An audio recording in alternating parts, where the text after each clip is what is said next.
Hola, ¿qué tal? Vamos a revisar ahora un ejercicio que es correspondiente al segundo parcial de Introducción a la Química, que habla del cálculo de la entalpía en algunos procesos para un gas ideal.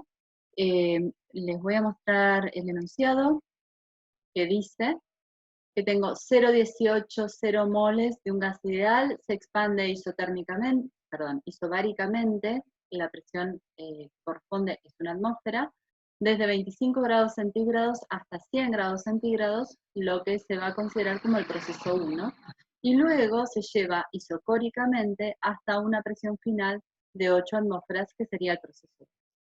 La variación de la entalpía del proceso 1 es, y acá tenían que poner el valor de la respuesta, que el valor correcto es 280,5 joules, mientras que en el proceso 2 es, y el valor correcto para la entalpía del proceso 2 es 9.763,8 joules.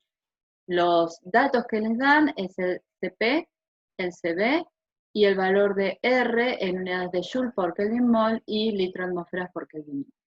Bueno, vamos a mirar un poquito cómo trabajar con este problema. Primero vamos a ver qué datos tenemos. El dato por ahí más relevante de todos es que es un gas ideal. Entonces, si es un gas ideal, eso quiere decir que siempre se va a cumplir que P por B es igual a N de R. Y la segunda cosa es que, la segunda cosa es que me dice la cantidad de moles, y esa cantidad de moles va a ser siempre la misma a lo largo de los dos procesos que están planteados, 0,180 moles. Entonces, vamos a ver el proceso 1. En ese proceso 1 voy a tener una expansión. Eso quiere decir que voy a tener un volumen A, que va a ser mi volumen inicial, y va a pasar a ser un volumen B, y la condición es que ese volumen B tiene que ser mayor que el volumen en el punto A, porque es una expansión.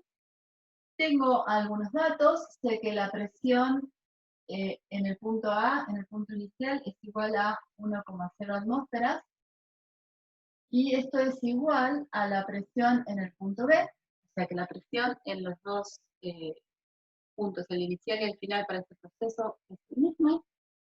Y tengo dos temperaturas, tengo la temperatura A, inicial, que es de 298 Kelvin, me dan la temperatura en grados centígrados, para pasar Kelvin, y la temperatura B es de 373. Si ustedes revisan, tenemos la presión para los dos puntos, el inicial y el final, tenemos la temperatura para los dos puntos, el inicial y el final, tenemos el número de moles, que es el mismo para ambos, y no sabemos los volúmenes, pero como sabemos que es un gas ideal, podemos calcular el volumen A y el volumen B usando la ecuación del gas ideal. Entonces, yo puedo calcular de esta forma el volumen A, ¿sí?, que me da 4,4 litros, y el volumen B, que me da 5,5 litros. En realidad, este es el número con la cantidad de decimales redondeado. Lo que vamos a hacer, si estamos trabajando en cátedras virtuales en el examen, tenemos que poner todas las cifras que nos dé la calculadora, porque es la forma en que está diseñada la corrección del examen, ¿de acuerdo? Y además el tema que correspondía a aprender en qué momento, en qué decimal redondear, es un tema que no vimos porque correspondía a la parte de los trabajos. En el caso de volumen inicial, no lo voy a necesitar. Bien. Este es un proceso isobárico,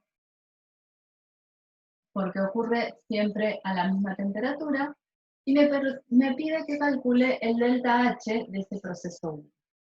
El delta H es un valor que corresponde calcularlo con una ecuación, pero cuando estoy a presión constante, coincide con el calor a presión constante. Y ese calor a presión constante lo puedo calcular a partir de la ecuación de la calorimetría, conociendo N, el Cp de la sustancia con la que estoy trabajando, en este caso me dan los valores, por la variación en la temperatura, y yo tengo la temperatura A y la temperatura B.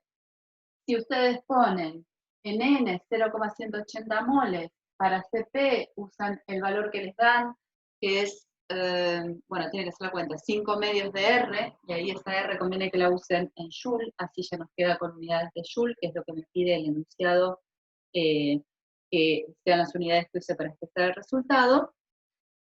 Y las temperaturas en grados Kelvin, llego a obtener el valor de delta H para el proceso 1, que es 280,46.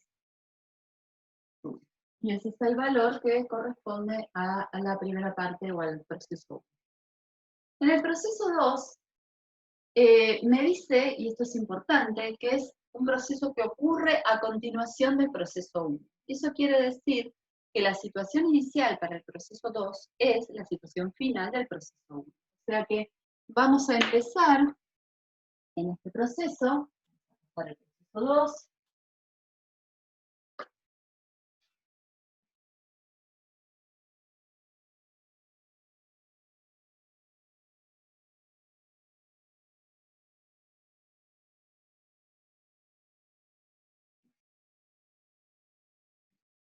ese va a ser mi situación inicial, y voy a considerar el proceso 2 que va a pasar de la situación B, la voy a copiar acá para que me quede bien ordenada, 5,5054,8 litros, presión B, una atmósfera, y temperatura D igual a 373 Kelvin. ¿De acuerdo? Y voy a pasar a una situación C, un punto C, que va a ser el punto final para mi proceso. En ese punto C, lo que conozco, lo que sé, es que lo que no va a variar es el volumen, porque me dice que es un proceso isocórico. ¿Sí?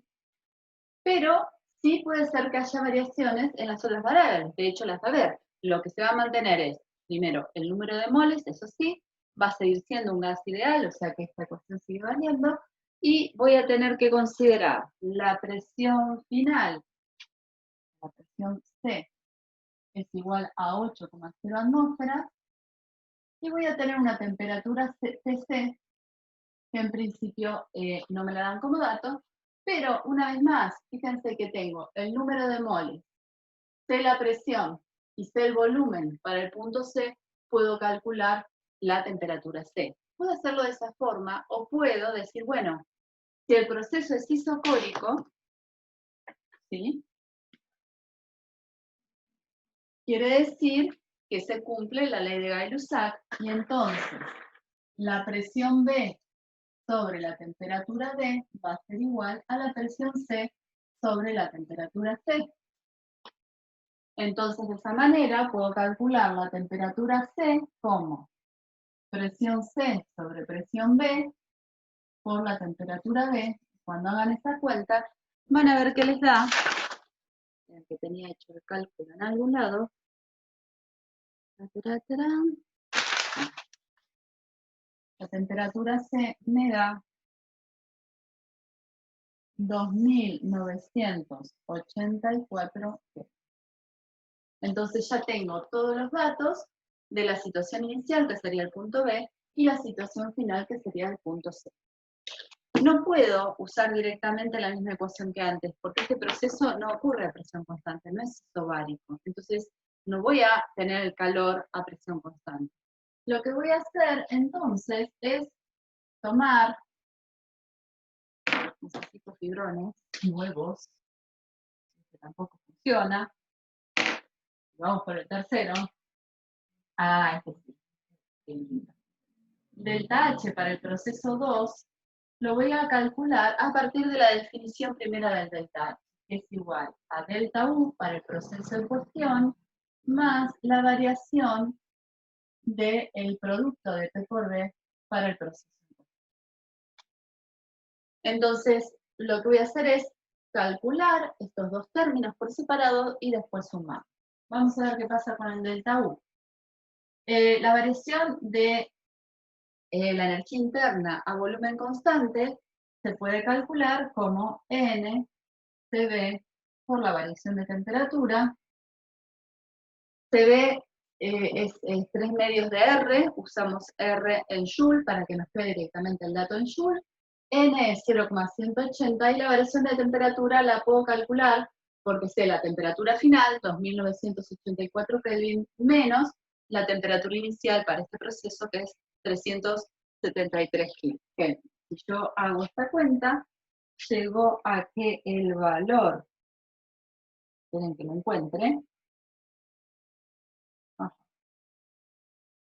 acá, el valor que corresponde a delta U para el proceso 2 es 58,3007. Y después voy a calcular la variación de P por B para este proceso. Acá el cálculo lo puedo hacer de dos maneras diferentes. ¿Sí? Vamos a hacer las dos opciones, así eligen la que más les guste. Por un lado, puedo decir, bueno, si es un gas ideal, P por B es igual a nRT. O sea que hacer esta variación es lo mismo que hacer la variación de nRT. N y R son constantes.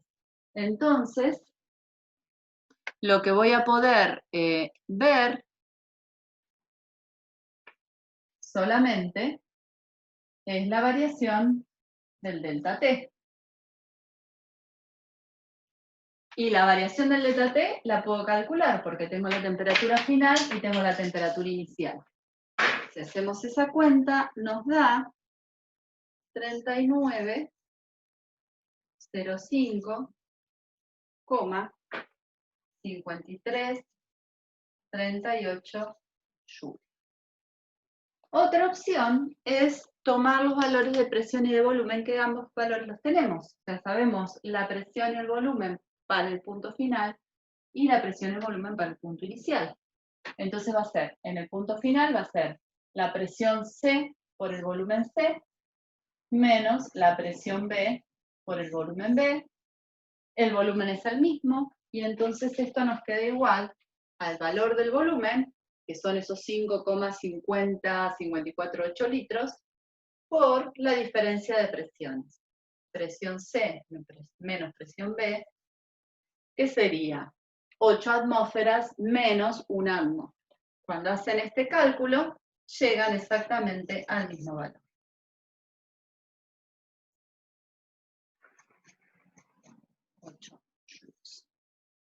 Entonces, para calcular el valor de delta H en ese proceso 2, voy a sumar el valor que corresponde al delta U en el proceso 2 más el valor que corresponde al delta P por B del proceso 2 y voy a llegar así a que delta H en el proceso 2 es igual a 97,63,45 joule, que se corresponde al valor que tienen indicado en el ejercicio como el valor correcto. Bueno, espero que les haya servido esta explicación. Cualquier cosa pueden preguntar, pónganse en contacto, tenemos horarios de consulta en toda la semana y si no, lo ponen en los foros y después vemos en algún momento que lo contestamos. Nos vemos.